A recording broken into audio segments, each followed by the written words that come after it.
Welcome to the podcast from HeadHunters Northwest. HeadHunters Northwest. Specialized recruiting, specialized approach, where we take you behind the scenes into our customers' businesses. For over 20 years, HeadHunters Northwest has served the global defense, small arms, and shooting sectors worldwide. Listen in as we discuss the inner workings of our USA and international customers. HeadHunters Northwest, finding you the best heads for business. Okay, welcome to another episode of HeadHunters Northwest podcast. This is going to be really fun because I have known Nathan Schueth for years and years. As a matter of fact, I don't know if you remember because we didn't talk about this before we started recording, Nathan, but I totally stalked you because I heard you on an audio podcast and I was so taken aback that I stalked you until I got a hold of you to introduce myself to you. So you poor guy. And all these years later. Yeah, I'm sure that YouTube video is still out there somewhere. So Probably is. So if you're listening or watching, I want you to meet Nathan, who is the Director of Sales. Is that the right title? Director of Sales and Business Development. And Business Development. That's right, at HKUSA. And this is really special. We're going to talk about a position that Nathan is hiring for, but I want you to get our audience to get to know you a little bit. So tell us a little bit about how you found your way to H&K, because you have a very, very interesting past and your skill set is very unique. So tell us a little bit about your background and about you. Okay, well, it's always tough to talk about oneself, especially when you put me on the spot like that. I know. So at a very high level, it's my honor to work for HKUSA and to work for a brand that means so much to the industry, to those who really enjoy firearms and who emphasizes a level of quality that we continue to dedicate ourselves to every day. I say that because you look back and you go, well, I don't even know how I landed this sometimes. Yeah. So it's called within HK, I was actually hired for this job 9 years ago by Mr. Mike Hawley, coming from Faxon Firearms prior to that. In terms of how I got into the industry, when I got out of the Marine Corps and college, my old commanding officer from the Marine Corps called me up and says, "Hey, I remember you. You are a smart Marine." You kind of get confused for a second, go, "Sir, I don't think there's such a thing as a smart Marine sometimes." That became a great mentorship relationship with him there. And I was in international business. So spent time going around all the international trade shows. And at the time, the Firearm Blog, which was very independent I was a guest contributor and became one of their largest writers through my name and a couple of other pen names. So it connected me to the firearms industry. I started doing reviews of guns and realized this is a lot of fun. I really like this. Point in time, my wife and I said, okay, it's time to start a family. If I'm going to start a family, I need to be home, where I was traveling a lot. And so it caused me to start looking, which is how I got into Faxon, which I think is where you and I connected. Yes, that's right. 12, 13 years ago. It's been a bit. Yeah. So, phenomenal ride there, Faxon. I think I was employee number 3 or 4 to the firearms side. It's great to see their continuing success today. And then eventually was picked up by HK, and 9 years later, here we are. That's amazing. And you've been with this company now, remind me, is it 10, 12 years? How long have you been here? Yep. HK, I think we're going right at 9 now, so we can round up and say 10. Yeah. Well, nobody's going to say you're a job hopper. I mean, you've done a great job. And you have a great mentor, too. You know, there's a lot of talent there at HK that has contributed to your success, and a great long-term team. The people that work for you have been there a very long time. Yep. Mr. Mike Hawley is our president and CEO of the U.S., probably the best man I've ever had the pleasure of working with and for, and has built a executive and senior management team that's called effectively hasn't turned over. It's all part of a long-term strategy of HK growing, and you do that by having the right people in the right place, not having that, let's call it the turbulence that comes from changing folks over there. Yeah. Yeah. It's been a great ride since Mike has taken over. It's definitely been a great culture. And I feel very fortunate to get to work with you on this recruitment. One last thing before we move to this recruitment. When you're in your role as director of sales and business development, talk a little bit about what your duties are and what you do, because I think not only about what you do, but your skills are very special and very unique in the industry, and that you're not just in sales and business development, but you have always been, since I met you, you have always been very analytical, very thoughtful, and you're technically very, very competent. So when it comes to the product side, it's not just about the color and the caliber. You actually are technically very strong. Am I correct in that? I'm flattered you feel that way, Shaylene. I'll say I know enough to be very dangerous across many fields there. If it's hard to talk about oneself in that positive light sometimes, but if I had to say I had a superpower, it's that I'm able to speak sales, engineer, and manufacturing reasonably fluently. And that allows me to, hopefully have some good and positive impacts, not just, in selling a gun, but why does it matter to our end user? How does it impact our dealer's business? What is the distributor and how do they view the world, and connecting all of those things together? Yes, I think it's a very important skill. Someone's got to have it. And thereby you don't have to be all things, I mean, none of us are. So when we're talking about this open role, we're looking for someone to be a national sales manager for the commercial sales reporting to you.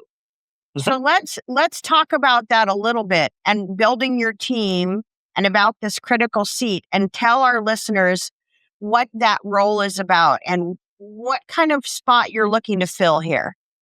Listen. So the commercial sales manager is someone that we're looking to have come on board and take what's called well humming machine and keep it running and focus on growing it.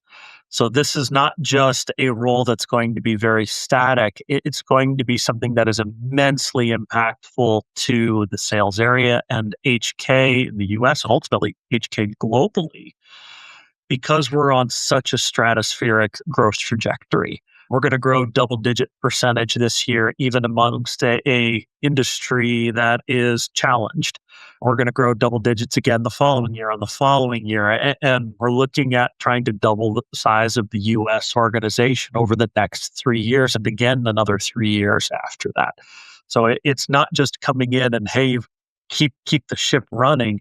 It's hey, we've got a good ship running. What chart are we going to what course are we going to chart? English is hard sometimes. Or where are we going to go, and then have a great team built for how we're going to get there.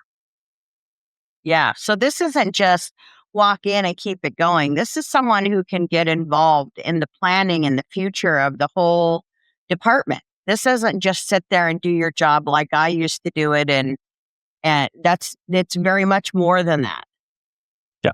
Some companies, sales is a service organization where you need to sell something that somebody else made.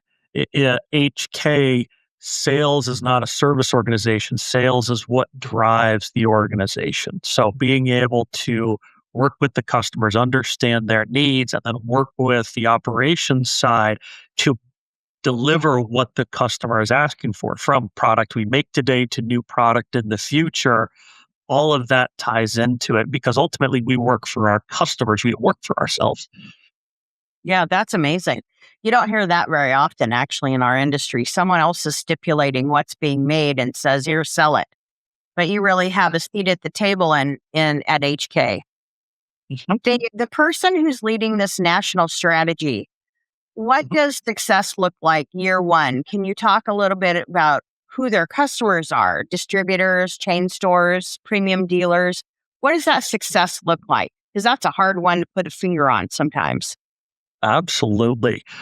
So, our overall sales structures, we actually have a very small internal team. But for let's call it the size and brand of HK, the current sales force is 3 people internally today. So, myself and 2 sales coordinators. We have business development, customer service team that are independent, but sales is truly, it's called 3 people, which is remarkable given the size of HK and everything there. So we, however, service the market via sales representatives. So we have 5 sales representative groups, Northeast, Southeast, Midwest, Talo, and West Coast, that runs over 40 representatives on a day-to-day basis. To that, we sell to 3 segments. We have our distribution business, we have our chain store business or big box business, and our direct premium dealer relationships. We're not through by groups today. We might be in the future. What we do is we leave the door open every year to what is the optimal structure for HK to best address the market.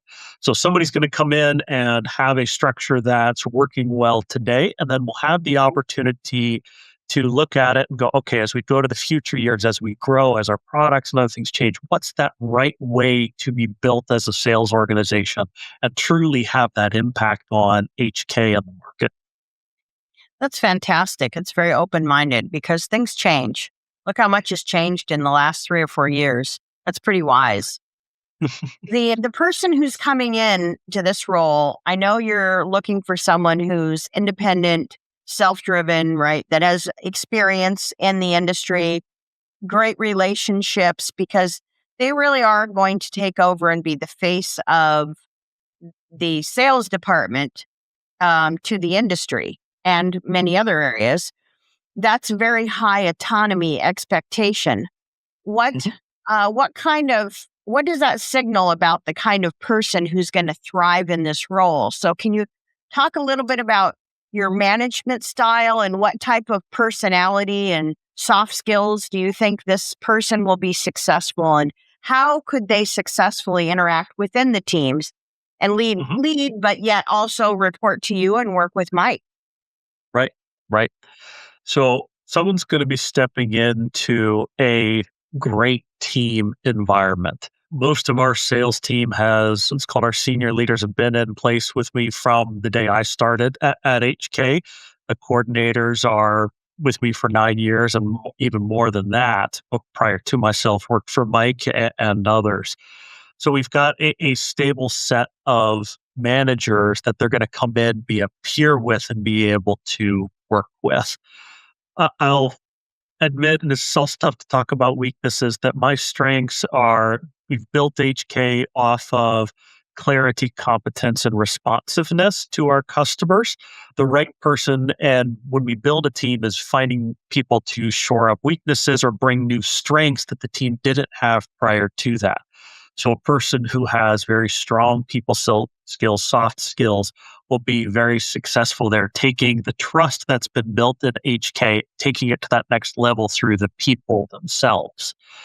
From my personal standpoint and management style, I like to be hands off and work every day to provide the trust for the managers to take the areas that they're responsible with and be able to drive that forward. So my term comes from military background, is my job is to provide air cover and when needed to be able to provide direction. A person's not afraid to make mistakes. We're human. We do it all the time. Lord knows I've made a few, but we not being afraid to do it, because that's also one of the best ways to learn. And there's nothing in sales that you can't come back from, that we Yeah. can't stop and, meaningfully apologize or work to fix. And that's how we've built that trust over the years, is just always trying to be that easy company to work with. We make a running joke sometimes, easiest company to work with for everything but delivery. We're typically back ordered or have a different production style than other companies in the industry, which means a more responsive selling approach than a proactive one, for example, some of the more established companies. Right. No, that's a good point. Well, and that is a good leader right there. Someone that says, hey, I don't have all 10 of these skills, let's find the person that has stronger skills over here to help balance out the team. And I think just knowing your team and having been on site and met with a lot of your leadership, I would add humility is an important part to being a fitting into this team, because no one there that I've met has an ego that comes out the door before their head. Everyone is very humble that works at HK and willing to help someone else from the top down. So I would say humility is certainly a very positive part of this team. No one ever makes me feel like I can't just visit with anyone there. I think they're very high quality people. Well, you're always welcome, Shaylene. Thank you. I love coming there. I can't believe I was there when the building was new. And when I was there last, I thought, oh my gosh, the building's not new anymore, is it? How many years has it been? That's just so By the time you visit next, there'll be more new buildings. So the walls are getting knocked down. We're on a growth trajectory. That's why we need the sales managers. That's right. That's right. It's time. I don't know if we want to talk about this or touch on it, but I know we're looking primarily for someone that is, already ingrained in our industry, but it's not a must-have. There are people who can come in that aren't with our industry that are great matches and actually lend us great ideas. So how does that fall into play with the ATF compliance and regulatory knowledge? Because that's on the job description, but how critical is that on day one versus something that you're willing to develop with the right candidate? So I'd say, Shaylene, we're looking more for the fit of personality, temperament, and general skill set than looking for that perfect fit. I'll use myself as an example. I've come from a history of defense sales and computer sales, and now in the gun world. So very different regulatory environments in that respect. So that's something that very much we can teach if somebody's willing to learn and understand how it impacts their sales approach. An example, we don't go to California and try to sell high capacity magazines. That can be taught. And so long as somebody goes, hey, I need to learn about this, I need to understand this, that's the right person and the right fit. Yeah, good. That's a great explanation. Let's kind of move to the travel aspect. This job involves 50% travel. And what does that rhythm look like? Trade shows, dealer visits, like what's a schedule? What could this person expect? We all kind of have a presumption of what it would look like if we're in the industry, but not everyone's in the industry. So kind of talk about what does that travel look like? Listen. So if I may clarify a quick item here, it'll be up to 50 for certain parts of the year. If I had to actually put my thumb on it, a successful person, probably in that 35% range total for the year. Okay. And it very much, I'm sorry, Shaylene, my apologies for interrupting you. No, that's great. You didn't interrupt me. I'm glad to know that because actually we hadn't talked about this. So I'm very pleased. Thank you. Yeah. So it's called very typical for the selling season for firearms, especially for tactical firearms. So travel season for this typically starts in October for NASGW, and then will run through right about this time as we all approach the NRA show here. And then it very much cools down as the heat of the summer comes into effect. Travel will typically look like going to the major trade shows, because of course our customers are there, and then individualized customer visits for distributors, chain stores, key premium dealers as that sales manager deems appropriate. So there's not an expectation set by myself. It's for them to come in and go, okay, where do I need to go? And how do I make the most impact? I think the important part for that candidate to hear is that they have that flexibility. If they can drive the relationship via a phone call or text message, or they need to be in person, the tools will be available for them to be successful there. Okay, that's great. No, that's very helpful because I wouldn't have known how to answer that. I appreciate that clarity. Let's talk about the high performance sales culture of your organization. And I think we touched a little bit on this, but maybe you could elaborate on what behaviors does it reward and what doesn't it tolerate? So I am blessed to have come up as a sales manager, and this person will be able to work with my colleague who's a lion in this industry, and to have been mentored by him. And I hope to pass down many of those lessons and positive attributes. The number one piece that I would say for success is responsiveness in an industry that can often take delays or not know, being able to react quickly and even just in returning a phone call in a timely manner goes a long way. Things that are not tolerated, of course, dishonesty, especially within HK. We make decisions rapidly, we react rapidly. And if we make it off of incorrect information, it's okay, by the way, to be incorrect, but purposefully incorrect information, that has a major negative effect and erodes the trust that someone has for HK from our customers to our partners, etc. Past that, a can-do attitude, willing to roll up sleeves, say, hey, I don't know this, but I'm going to dig into it and I'm going to try and figure this out. And then being able to raise their hand and say, hey, I've taken ownership of this. I'm having trouble here. We have a team built to be able to support them day in and day out. Yeah, that's great. I definitely see that consistency every time I've interacted with you guys. So tell me a little bit about the biggest mistake that you see sales managers make, maybe in the industry, and how do you guard against that on your team? What are some things that you see mistakes in the industry or your competitors? And I don't want you to name names, but I mean, how do you guard against those same things? Because people come with habits, and that's one of the things in our industry that we have to really guard against is not hiring the same person that didn't succeed at the last place. Oh, that's a good question. Putting my personal thoughts on it, it is prioritizing short-term sales results over long-term brand growth. There are certain companies that customers have learned that you buy on a quarterly basis because you get to the end of the quarter and they need to reach a number.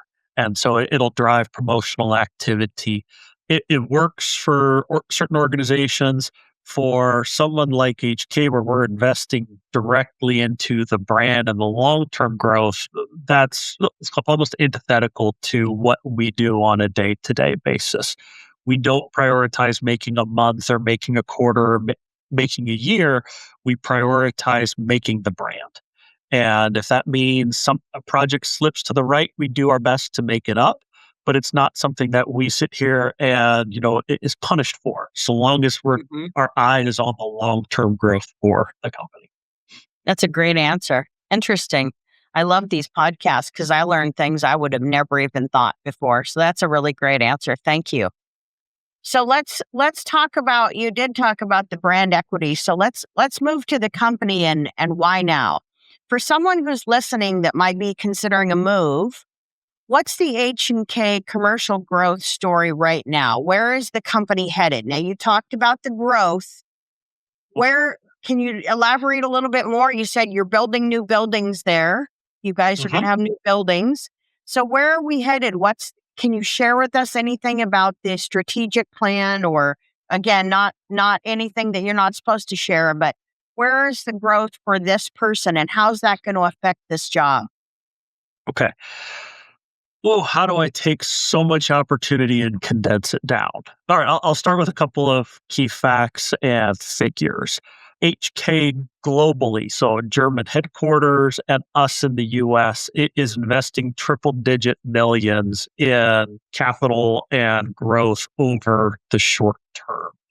We are in a great position from increased demand in Europe to also increasing demand in the United States to be in a significant growth trajectory overall. So that's military and commercial business. What HK has very much done, there's always been a running joke of you suck and we hate you is HK's approach to the commercial market. There's nothing further from the truth. But as an end customer, when you realized what we delivered, you could say, okay, that's reasonable given the results. HK had significant challenges in export and import, working with the German government, the American government, and all the rules and bureaucracies that come along with that. So what HK has done is said, okay, a key part of our growth strategy is the homegrown piece in the United States. So we still are a German company. We want to be a German company. We don't want to move all of our production to the US. But what we want to make sure we have is where it's appropriate for projects to be developed and manufactured in the United States for those regulatory reasons or even business strategy reasons, that makes sense. A good example is our CC9 pistol. That was not a importable pistol into the United States. So it made sense for the American concealed carry market. And all of our engineers, by the way, we have a joke internally, all of our engineers have carry permits. Well, that's a big deal if you're designing a carry firearm. So they understand not just technically, but what's the practical application of what I'm trying to do. So that project and that style is being applied to an entire roadmap of things behind the scenes, and it's full. Shaylene, our biggest challenge now is which projects do we have the time and resources to be able to invest in. We have no shortage of things that we want to do. Yeah. So, well, and you guys have recently added to your engineering team. So, I mean, you're investing in many positions. It's not just this one. Net HK has tripled in the United States effectively over the last 6 years, and we want to double over the next 3 and double again after that. So significant career growth. Yeah, and it's not just, hey, you're selling more of what we make today. It's the sales manager. I hope they know how to do a product launch. We'll, of course, work to teach them because we're going to be doing product launches on a regular basis. And that, out of anything I've done at sales, is one of the most fulfilling parts of the job, because these things you've worked so hard on for so many years, you get to present to the market and share with your fellow shooters. I find that immensely rewarding and something we're going to do. Let's call it on a regular basis. Wow. This is a great time to join the team. That's amazing. So a final question I wanted to ask you, what's the one thing you want the right candidate to know about this opportunity that they simply will not find in the job description? HK is looking for somebody who wants to join us as a career, not just a job. You've heard a little bit about the longevity of our staff. Most folks in management have been with the company 10 plus years, and we want somebody who wants to be here 10 plus years. And this is a piece where we will continue to provide the opportunities for upwards growth. I started as a national sales manager, and I'm looking forward to this candidate not being a national sales manager, being a director and being vice president. I hope one day that's what we're looking for in the opportunity that we present. That's a great way to wrap up this discussion. Great job talking about this position. It is really a career opportunity of a lifetime with one of the most secure and best companies in the industry. It is remarkable for me to have seen what the growth and change has been over the last 10 years at HK. It's just really impressive. And of course, the products are exceptionally nice. I do love my own HK products very much. So if you don't have an HK product, you really need to get one. Okay, well, if anyone is interested in this position and you have not talked to anyone about that, give me a call at HeadHunters, because we are the exclusive firm representing HK and helping them hire for this position. So we are actively recruiting. Thank you very much, Nathan. I appreciate it. And that'll be a wrap for our podcast on HeadHunters Northwest. Thank you, Nathan. Bye-bye. Thank you, Shaylene. Thanks for listening to this episode of the HeadHunters Northwest podcast. Specialized recruiting, specialized approach. You can reach out at headhuntersnw.com or call 605-600-1709. Join us again next week as we look behind the curtain into the global defense, small arms, and shooting sectors. HeadHunters Northwest, finding you the best heads for business.